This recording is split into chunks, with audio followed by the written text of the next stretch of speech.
다 같이 찬송가 251장 찬양하심으로 하나님 앞에 새벽 기도를 드리겠습니다.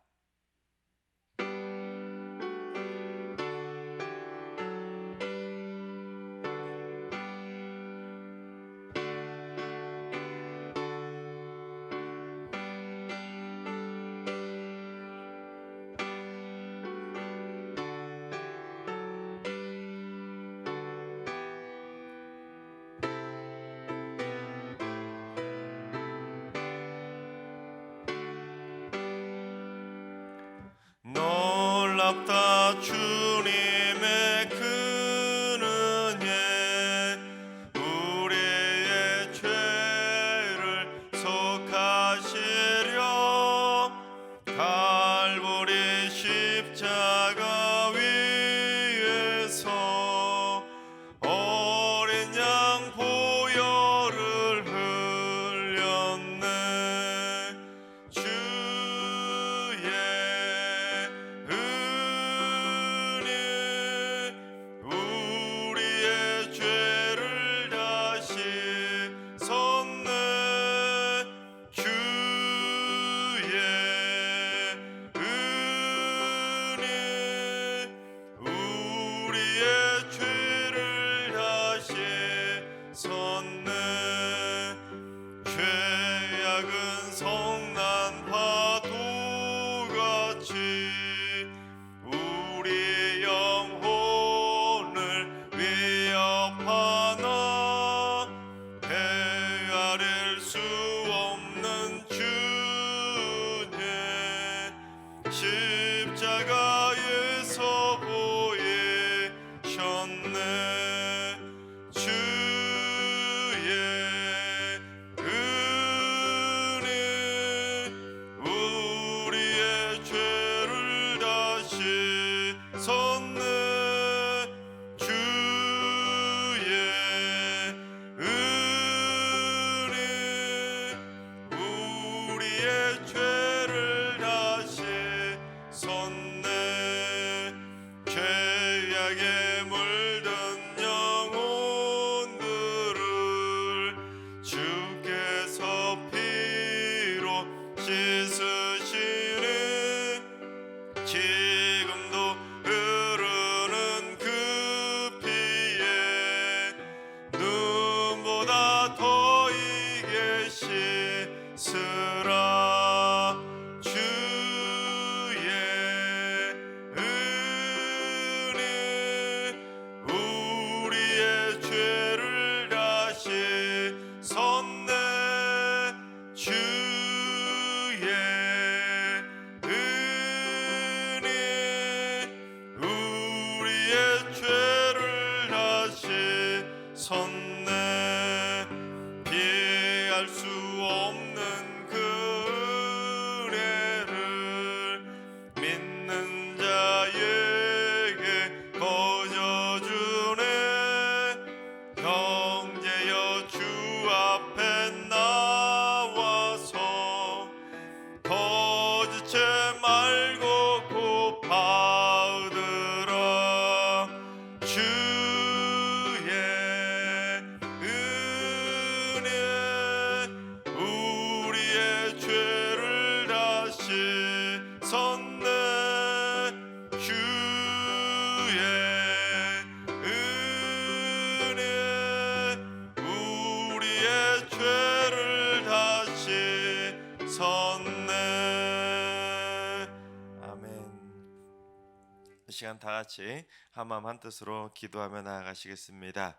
오늘 기도하실 때 주님, 코로나가 무섭게 전파되면서 수많은 백성들이 감염되어 1,000만 명의 감염자가 넘어가고 있습니다. 어서 빨리 전염병의 세력을 꺾어 주옵소서. 부작용이 없는 안전한 치료제가 절실히 필요하오니 연구진들에게 지혜를 주셔서 속히 개발되게 하여 주옵소서. 그래서 팬데믹이 빨리 끝나 일상을 회복하게 하시고 예배가 온전히 회복할 수 있도록 주님 역사하여 주옵소서. 코로나 팬데믹의 빠른 종식을 위해서 기도해 주시기 바랍니다. 두 번째는 주님, 승육의 교육 지체를 위해서 기도합니다. 교회 학교의 학생들을 섬기는 모든 교사들에게 지혜와 사랑으로 충만케 채워 주옵소서. 아버지의 마음과 어머니의 마음으로 학생들을 따뜻하게 잘 양육하게 하시고 모든 교사들이 말씀과 기도로 단단히 무장해서 선한 영향력을 미치는 멘토와 같은 교사들이 되게 하여 주옵소서. 교회 학교가 부흥하여 승리교의 다음 세대가 견고하게 세워지게 하여 주옵소서. 우리 교육 지체를 위해서 기도해 주시기 바랍니다. 세 번째는 주님, 승리교회에 집사의 직분을 맡은 분들에게 말씀의 갈급함과 믿음의 성숙함을 선물해 주옵소서. 그래서 집사님들의 믿음이 날마다 성장하게 하시고 승리교회 곳곳에서 열심히 헌신하는 신실한 믿음의 일꾼들이 되게 하여 주옵소서. 우리 집사님들의 삶 속에서도 은혜 위에 은혜를 베풀어 주셔서 날마다 행복한 신앙의 발걸음을 걸어가며 예수 믿는 참 기쁨을 누리게 하여 주옵소서. 우리 승리교회 집사님들을 위해서 기도해 주시기 바랍니다. 이 시간 세 가지 기도 제목으로 오늘 예배를 위해서 3분 정도 통성으로 기도하며 나아가시겠습니다. 다 같이 기도합니다.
좋으신 하나님, 좋으신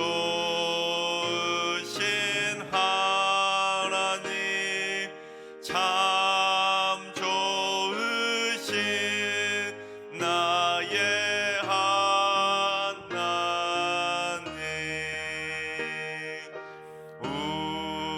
우리의 기도를 응답해 주시는 참 좋으신 나의 하나님, 한없는 은혜를 우리에게 주시는 참 좋으신 우리 하나님. 아멘. 참 좋으신 하나님께서 오늘 이 새벽에 주시는 말씀은 신명기 17장의 말씀입니다. 다 같이 드라마 바이블로 봉독하겠습니다. 제 17장. 흠이나 악질 있는 소와 양은 아무것도 내 하나님 여호와께 드리지 말지니 이는 내 하나님 여호와께 가증한 것이 됨이니라. 내 하나님 여호와께서 내게 주시는 어느 성 중에서든지 너희 가운데에 어떤 남자나 여자가 내 하나님 여호와의 목전에 악을 행하여 그 언약을 어기고 가서 다른 신들을 섬겨 그것에게 절하며 내가 명령하지 아니한 이럴 성신에게 절한다 하자. 그것이 네게 알려짐으로 네가 듣거든 자세히 조사해 볼지니 만일 그 일과 말이 확실하여 이스라엘 중에 이런 가증한 일을 행함이 있으면 너는 그 악을 행한 남자나 여자를 네 성문으로 끌어내고 그 남자나 여자를 돌로 쳐 죽이되 죽일 자를 2사람이나 3사람의 증언으로 죽일 것이요 한 사람의 증언으로는 죽이지 말 것이며 이런 자를 죽이기 위하여는 증인이 먼저 그에게 손을 댄 후에 뭇 백성이 손을 댈지니라. 너는 이와 같이 하여 너희 중에서 악을 제할지니라. 네 성 중에서 서로 피를 흘렸거나 다투었거나 구타하였거나 서로 간에 고소하여 네가 판결하기 어려운 일이 생기거든 너는 일어나 네 하나님 여호와께서 택하실 곳으로 올라가서 레위 사람 제사장과 당시 재판장에게 나아가서 물으라. 그리하면 그들이 어떻게 판결할지를 네게 가르치리니 여호와께서 택하신 곳에서 그들이 네게 보이는 판결의 뜻대로 네가 행하되 그들이 네게 가르치는 대로 삼가 행할 것이니 곧 그들이 네게 가르치는 율법의 뜻대로 그들이 네게 말하는 판결대로 행할 것이요 그들이 네게 보이는 판결을 어겨 좌로나 우로나 치우치지 말 것이니라.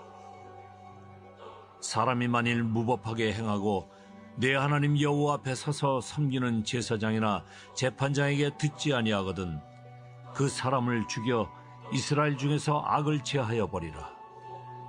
그리하면 온 백성이 듣고 두려워하여 다시는 무법하게 행하지 아니하리라. 네가 네 하나님 여호와께서 네게 주시는 땅에 이르러 그 땅을 차지하고 거주할 때에 만일 우리도 우리 주위의 모든 민족들 같이 우리 위에 왕을 세워야겠다는 생각이 나거든 반드시 네 하나님 여호와께서 택하신 자를 네 위에 왕으로 세울 것이며 내 위에 왕을 세우려면 내 형제 중에서 한 사람을 할 것이요 내 형제 아닌 타국인을 내 위에 세우지 말 것이며 그는 병마를 많이 두지 말 것이요 병마를 많이 얻으려고 그 백성을 애굽으로 돌아가게 하지 말 것이니 이는 여호와께서 너희에게 이르시기를 너희가 이후에는 그 길로 다시 돌아가지 말 것이라 하셨음이며 그에게 아내를 많이 두어 그의 마음이 미혹되게 하지 말 것이며 자기를 위하여 은금을 많이 쌓지 말 것이니라. 그가 왕위에 오르거든 이 율법서의 등사본을 레위 사람 제사장 앞에서 책에 기록하여 평생에 자기 앞에 두고 읽어 그의 하나님 여호와 경외하기를 배우며 이 율법의 모든 말과 이 규례를 지켜 행할 것이라. 그리하면 그의 마음이 그의 형제 위에 교만하지 아니하고 이 명령에서 떠나 좌로나 우로나 치우치지 아니하리니 이스라엘 중에서 그와 그의 자손이 왕위에 있는 날이 장구하리라. 아멘. 할렐루야. 하나님께서 오늘도 새날을 선물로 주셨습니다. 오늘도 주어진 하루를 하나님과 동행하면서 믿음으로 담대하게 승리하는 행복한 하루가 되시기를 주님의 이름으로 축원합니다. 고대 세계의 국가 조직은 크게 세 종류로 나눠 볼 수 있습니다. 첫 번째는 부족 국가입니다. 종교, 문화, 언어, 관습, 전통 그러한 것들이 서로 비슷비슷한 부족들끼리 하나로 모여서 하나의 연합 공동체를 형성하는 것을 부족 국가라고 말합니다. 이 부족 국가라는 것은 여러 부족들이 함께 모여 있기 때문에 부족끼리 서로 견제도 강했고 부족끼리 같은 한 국가를 이루었음에도 불구하고 부족끼리 서로 다퉈서 부족의 세력이 점점 키워가는 일들이 많았기 때문에 늘 불안한 일들을 경험하는 것이 바로 부족 국가입니다. 또한 어떤 한 부족의 족장에게 권한이 집중되지 못하다 보니까 중앙 집권적인 체제도 갖추지 못하고 늘 불안한 동거 상태를 이루는 것이 바로 부족 국가입니다. 그 다음에 국가 조직이 바로 왕정 국가이지요. 그 부족 중에 가장 힘 있는 부족의 족장 하나가 다른 부족들을 규합해서 하나의 나라로 완전히 통폐합하는 것입니다. 그래서 그 나라의 권력은 왕에게 있다는 왕정 국가가 탄생하게 되는 것이죠. 그래서 이 왕정 국가라는 것은 중앙 집권 통제를 위해서는 가장 강력한 힘을 발휘할 수 있다는 장점을 가지고 있지만, 만약에 이 왕이 타락하게 된다면 부패 권력의 정점을 찍게 돼서 결국에는 그 나라 백성들까지도 많은 어려움을 겪게 되는 단점 또한 존재합니다. 세 번째는 바로 신정 국가입니다.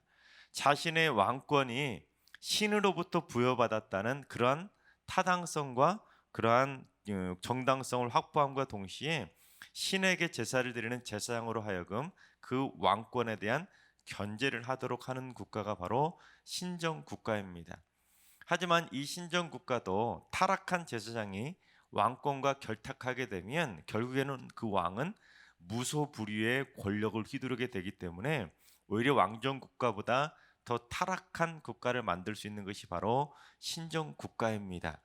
때문에 고대 세계 많은 국가들이 신정 국가 형태를 띠는 경우들이 많이 있었습니다. 하지만 눈 가리고 아웅하듯이 백성들의 눈과 귀를 가려버리고 그러한 신적인 권위를 가지고 백성들을 억압하기 위한 국가 체제가 바로 신정 국가입니다. 대표적인 나라가 바로 애굽 아니겠습니까? 애굽의 왕 바로는 거의 신들과 동급의 위치로 백성들을 다스리고 죽은 다음에 사후 세계를 위해서까지도 그 엄청난 피라밋 같은 것을 만들 수 있을 정도로 엄청난 무소불위의 권력을 휘두르던 자들이 바로 애굽 왕 바로들입니다. 자, 그러다가 이제 진정한 신정 국가가 탄생하게 되었는데 그 나라가 바로 이스라엘입니다. 우리 출애굽기 19장 5절과 6절을 봉독합니다. 세계가 다 내게 속하였나니 너희가 내 말을 잘 듣고 내 언약을 지키면 너희는 모든 민족 중에서 내 소유가 되겠고 너희가 내게 대하여 제사장 나라가 되며 거룩한 백성이 되리라. 너는 이 말을 이스라엘 자손에게 전할지니라. 그렇습니다. 애굽에서 430년 동안 종살이하던 이스라엘 백성들을 구원해 주신 다음에 그들과 언약을 세우셨는데, 너희들이 만약 내 말을 잘 지키고 나와 맺은 이 언약을 뜻대로 잘 지키고 행한다면 너희는 내 소유가 된다는 것입니다. 내 백성이 되고 제사장 나라가 되어서 너희는 하나님이 직접 통치하는 진정한 신정 국가가 될 것이라는 것입니다. 그래서 세계 최초로 진정한 신정 국가가 탄생하게 된 것이죠. 하지만 하나님께서는 이스라엘 백성들의 마음을 이미 다 꿰뚫어 보셨습니다. 무엇을 꿰뚫어 보셨냐면 그들이 가나안 땅에 들어가게 되면 분명히 딴 생각을 하게 될 거라는 것을 꿰뚫어 보셨던 것입니다. 그렇다면 이스라엘 백성들이 가나안 땅에 들어가서 무슨 딴 생각을 하게 될 것인지 14절 말씀을 봉독해 보겠습니다. 내가 내 하나님 여호와께서 내게 주시는 땅에 이르러 그 땅을 차지하고 거주할 때에 만일 우리도 우리 주위의 모든 민족들 같이 우리 위에 왕을 세워야겠다는 생각이 나거든. 그렇습니다. 이스라엘 백성들이 가나안 땅에 딱 정착한 다음에 주위를 둘러보면 주위에 있는 모든 나라들이 다 왕정 국가이거든요. 왕이 딱 백성들을 이끌고 전쟁을 딱 지휘하는 모습 참 멋있어 보이니까 자기들이 우리도 저렇게 멋있는 왕 하나 있었으면 좋겠다, 그런 생각을 분명히 하게 될 거라는 것을 하나님께서 아셨다는 것입니다. 결정적으로 하나님이 눈에 보이나요? 안 보이나요? 하나님이 눈에 안 보이다 보니까 이스라엘 백성들이 그러한 생각을 할 수밖에 없었던 것입니다. 눈에 보이지도 않으시는데 게다가 하나님의 형상도 만들지 말라고 하니까 뭔가 좀 멋있어 보이는, 눈에 딱 보이는, 우리들을 이끌어가는 진짜 존귀한 멋있는 강력한 왕이 있었으면 좋겠는데 우리는 왕을 만들지 못하려고 하니까 뭔가 마음에 찜찜함을 가지고 있었는데, 그래서 자꾸만 우리도 왕 좀 만들어 주세요 하고 그렇게 하나님을 향해 분평할 걸 뻔히 아시고는 하나님께서 그들에게 왕인을 세우고자 하는 마음이 들면 이런 것은 꼭 지켜라 하고 그 말씀을 해주셨다는 것입니다. 참으로 인간의 본성을 정확하게 꿰뚫어 보시는 하나님 아닙니까? 여러분, 인간들은 어떠나요? 하지 말라고 하면 더 하고 싶은 게 인간 아니겠습니까? 하지 말라고 하면 더 하고 싶고 하는 것이 바로 인간이다 보니까 억지로 왕 세우지 말라고 한다고 해서 들을 백성들이 아니기 때문에 너희들이 만약에 왕을 세우려고 한다면 이 5가지만큼은 꼭 지켜야 된다라고 말씀을 하셨다는 것입니다. 그래서 첫 번째, 왕을 세우려면 반드시 이스라엘 백성들 가운데서 하나님이 택하신 자를 왕으로 선택하라는 것입니다. 우리 15절을 봉독합니다. 반드시 내 하나님 여호와께서 택하신 자를 내 위에 왕으로 세울 것이며 내 위에 왕을 세우려면 내 형제 중에서 한 사람을 할 것이요 내 형제 아닌 타국인을 내 위에 세우지 말 것이며.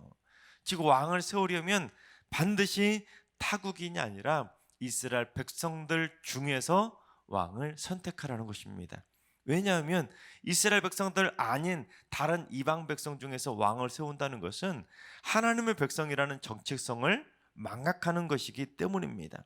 스스로 우리는 하나님의 백성임을 포기하는 것이나 마찬가지라는 것입니다. 그래서 왕을 세우려면 하나님이 선택한 하나님의 마음에 합한 이스라엘 백성들 중에서 왕을 세우라는 것입니다. 그래야 하나님의 마음에 합한 하나님의 마음에 순종한 그러한 하나님의 신정 국가의 통치성을 유지할 수 있게 된다는 것입니다.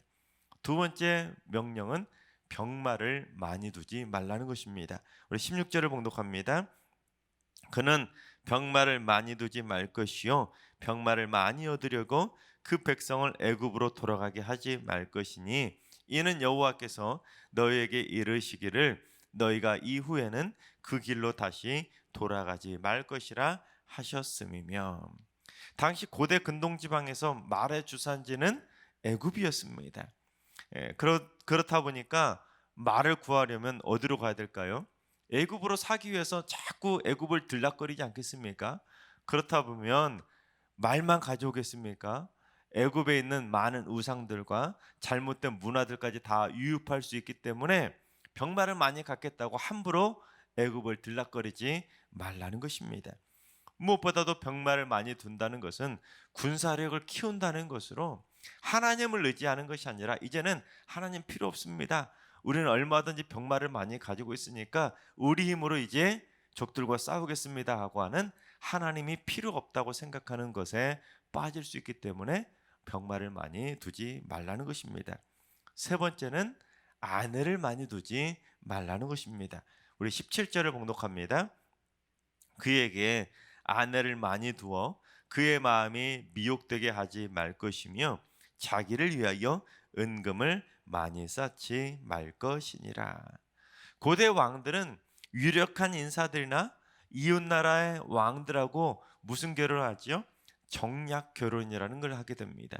그렇게 결혼을 하게 되면 서로 어때요? 사돈지간이니까 전쟁을 치르지 않고 평화를 유지할 수 있기 때문에 그처럼 이웃 나라들과 정략 결혼을 해서 평화를 유지하는 경우들이 많이 있었습니다.